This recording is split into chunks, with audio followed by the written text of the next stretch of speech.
En un sentido amplio, definimos a los mercados como ese espacio físico virtual en el que se intercambian bienes y servicios por parte de vendedores y compradores a un determinado precio. En función de esta primera sencilla definición, podemos clasificar a estos mercados. Y esta clasificación va a constar de varias características, como son las siguientes. Podemos clasificarlo en función del área geográfica donde participan.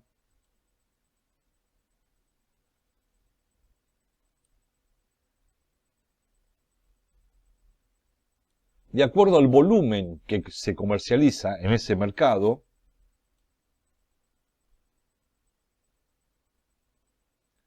según el tipo de producto que se va a comercializar,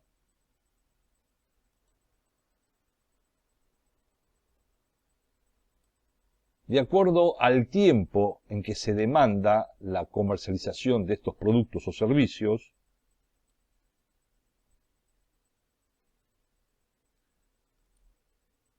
si existen o no barreras de ingresos y de egresos a ese mercado,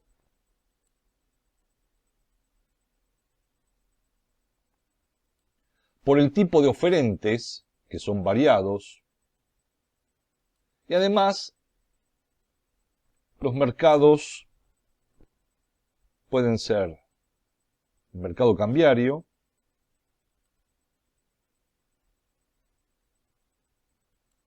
de capitales,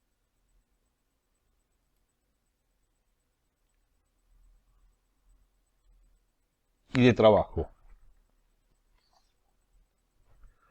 Bien, presentado entonces las distintas modalidades de mercados, productos y servicios, vayamos a la primera de las clasificaciones, es decir, según el área geográfica. Y de acuerdo al área geográfica donde participa este mercado, encontramos en primer lugar al mercado local, es donde se comercializan productos en la misma provincia, como por ejemplo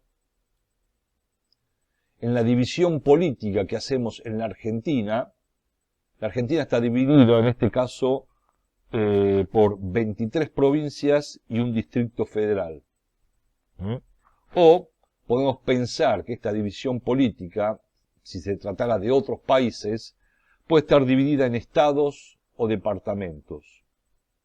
La cuestión es que en este mercado local se van a transaccionar, a comercializar productos y servicios que se consumen en la misma zona, en este caso en la misma provincia. Tenemos también lo que se conoce como mercado regional interno. En este mercado regional interno lo que se va a comercializar es entre provincias. Por ejemplo, el mercado de haciendas, donde se comercializan ganado, y este abastece a la ciudad de Buenos Aires, a la provincia de Buenos Aires y a otras provincias cercanas. Tenemos al mercado interno, que es aquel en que se desarrolla a lo largo y a lo ancho de todo el país. Es decir, todos los productos y servicios que se comercializan al interior de un país y se distribuyen a través de distintos medios de transporte, tren, camión, avión, barcazas, etc. Y por último, tenemos al mercado internacional. El productor que fabrica en un país y vende su mercancía en otro, es decir, la exporta. O al revés, ese empresario que importa desde otro país un determinado producto para comercializarlo en su país. Y todas estas transacciones están reguladas a través de la OMC, es decir, la Organización Mundial del Comercio, entre otras organizaciones. Finalmente, decimos que el mercado internacional es cuando se comercializa entre países. Bien, pasemos al segundo de las clasificaciones, es decir, cuando se comercializan por volúmenes. En este sentido tenemos dos grandes mercados. El primer mercado es el mercado minorista, en donde se comercializan pocas cantidades, y por ser pocas, a estas las podemos mensurar, las podemos medir, si se tratan de litros, por ejemplo, litros de leche vendido, o kilos de fideos vendidos, o a través de unidades, por ejemplo, una determinada cantidad de latas de tomate. Entonces, cuando son pocas cantidades, se trata de un mercado minorista.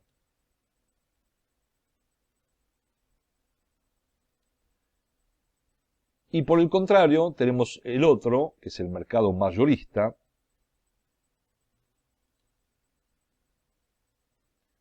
que es cuando se comercializan grandes cantidades. Y por tratarse de grandes cantidades, la unidad de medida máxima que podemos utilizar son las toneladas.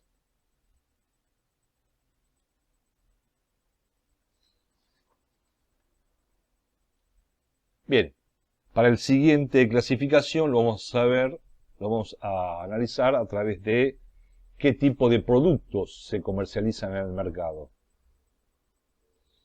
Y en este sentido tenemos dos.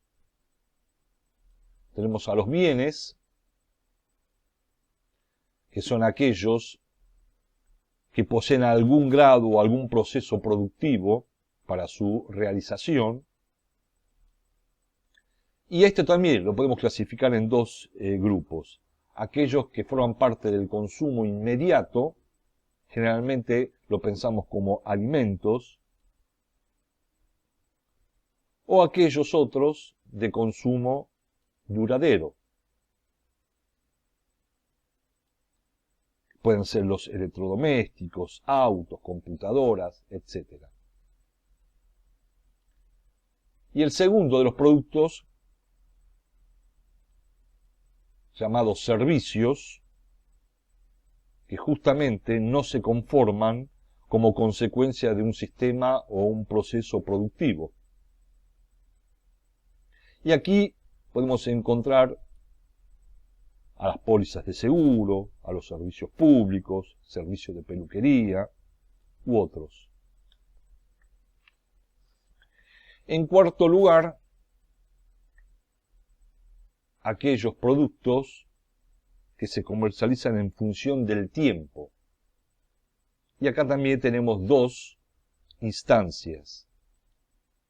En primer lugar, al corto plazo,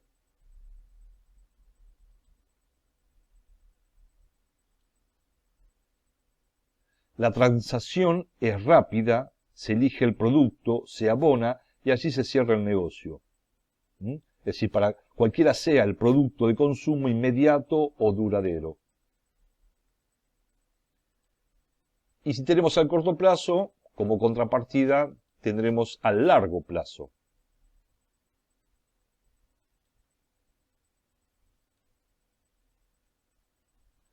La transacción es más lenta, puede involucrar una exportación o una importación, o el traslado de un producto al domicilio del destinatario por la compraventa desde una plataforma.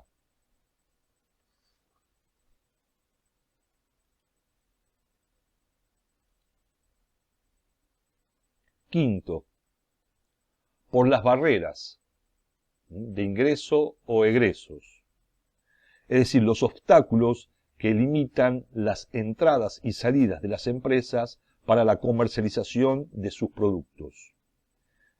Es decir, tenemos mercados cerrados, cuya característica es que estos presentan ciertas restricciones para poder realizar transacciones. Ejemplo de estas restricciones pueden ser costos fijos muy altos, requisitos legales, bloqueos económicos, monopolios o barreras religiosas. En cambio, tenemos los mercados abiertos,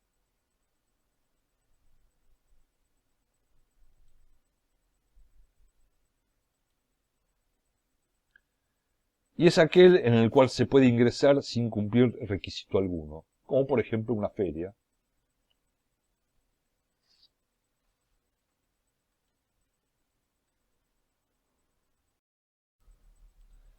Bien, la que sigue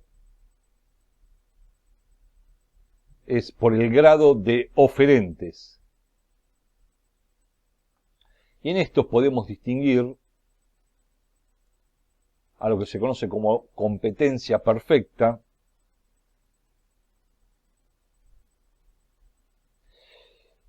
en esto lo podemos pensar como un ideal teórico, ya que postula que existen muchos compradores y vendedores, los productos son homogéneos, son iguales, los precios son transparentes, todos conocen el precio, no hay barreras para entrar y para salir del mercado, y todos tienen información perfecta.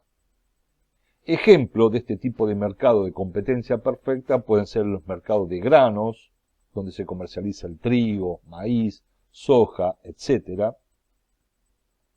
Mercado de metales, donde se comercializa el oro, plata. El mercado de la energía, básicamente conformado por el petróleo y el gas. Y el mercado de divisas. Tenemos lo que se conoce como oligopolio.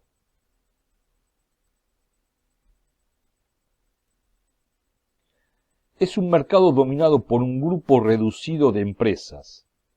Estos reducen la competencia.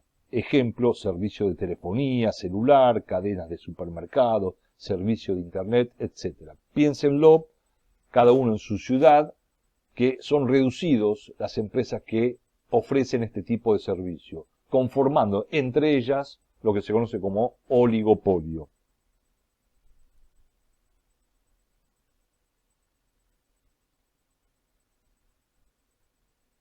Tenemos al monopolio, en este sentido un monopolio natural, por una cuestión obvia. Existe una sola empresa que posee el dominio del mercado, ya que es el que ofrece el bien, producto o servicio. Ejemplo, servicios públicos de gas, luz, agua, etc. Hablamos desde la obviedad porque no se concibe que en una misma calle haya 2 o 3 empresas que estén ofreciendo un servicio de agua. Aquí necesariamente debe haber monopolio, por eso se lo llama monopolio natural.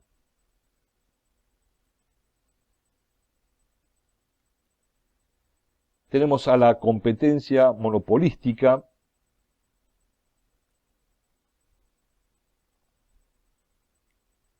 Es un mercado compuesto por muchas empresas que ofrecen productos similares, pero no idénticos. Ejemplo, industria automotriz. Hay muchas empresas que ofrecen autos, pero los autos entre sí no son idénticos. También podemos incluir en esta clasificación a los restaurantes, tiendas de ropas, etc.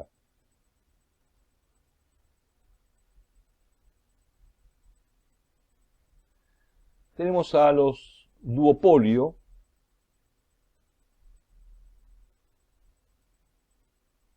Es una variante del oligopolio donde existen 2 vendedores dominando el mercado. Ejemplo de ellos son las que controlan las 2 principales aerolíneas de un país.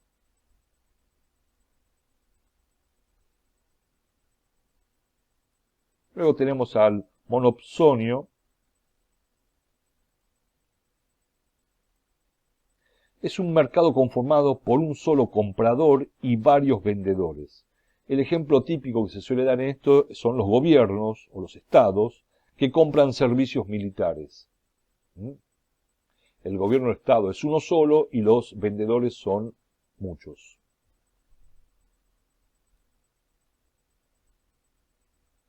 Y una variante de esta es el oligopsonio.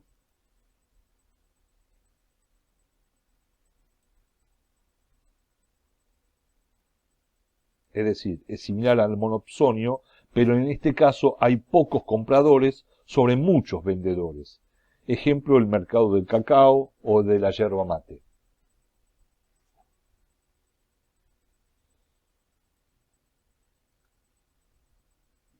En séptimo lugar, recordemos, teníamos al mercado cambiario.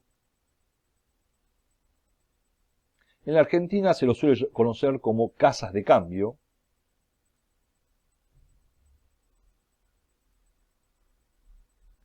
Es aquel mercado en el que se intercambian divisas. Las cotizaciones están dadas por los tipos de cambio, es decir, a cuánto puedo comprar o a cuánto puedo vender, el valor de la divisa. Estos valores surgen de la relación oferta-demanda. Son los bancos centrales de cada país los que intervienen para evitar que este juego afecte a la economía.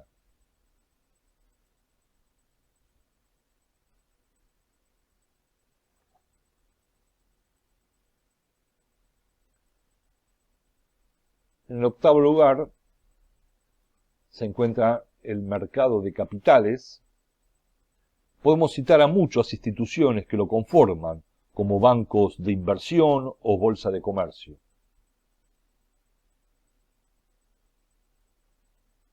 Es el ámbito en el cual se compran y venden distintos tipos de instrumentos financieros, como acciones, bonos, valores de deudas al corto y al largo plazo. En este sentido, es una manera de captar los ahorros de los inversores hacia las empresas como un medio de financiar sus propios proyectos empresariales. Y en este sentido se dividen en dos tipos de mercado. Se encuentra el mercado primario, conformado por empresarios y gobiernos que emiten nuevos valores. Los gobiernos emiten algún tipo de bono para financiarse y los empresarios también emiten algún tipo de títulos para financiarse, conocidos generalmente como el nombre de obligaciones negociables. Y en segundo lugar tenemos al mercado secundario, que son los inversores que compran y venden estos valores.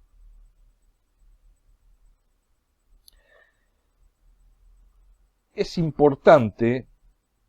importante este mercado porque facilita la movilización de recursos financieros, promueve el crecimiento económico y permite que las empresas obtengan financiamiento. Por último, en nuestra clasificación tenemos al mercado de trabajo.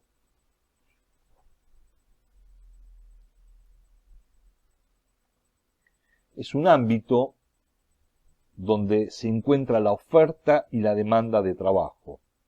En este mercado, los trabajadores ofrecen su mano de obra, oferta, y las empresas demandan esa mano de obra, demanda.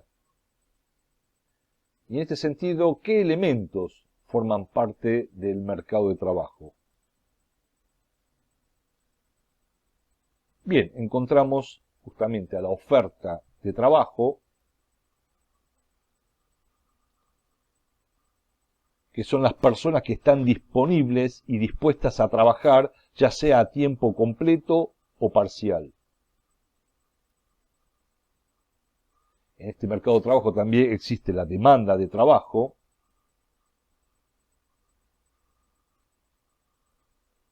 compuesta por empresas y organizaciones que necesitan contratar empleados. Como otro elemento esencial y fundamental del mercado de trabajo se encuentra el salario, que es el precio del trabajo que es consecuencia de la interacción entre la oferta y la demanda de trabajo. Y por último, las condiciones laborales. Incluye duración de la jornada laboral, beneficios, capacitación, desarrollo, etc. El oferente escucha condiciones y luego decide si acepta o no el empleo.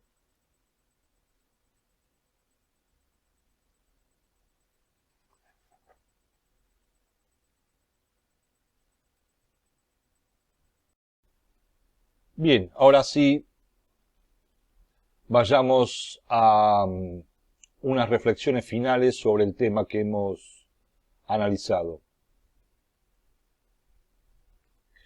Y en función de todo lo que hemos visto sobre el mercado y sus clasificaciones, como consecuencia de haberlo estudiado, podemos apreciar algunas características como por ejemplo su funcionamiento.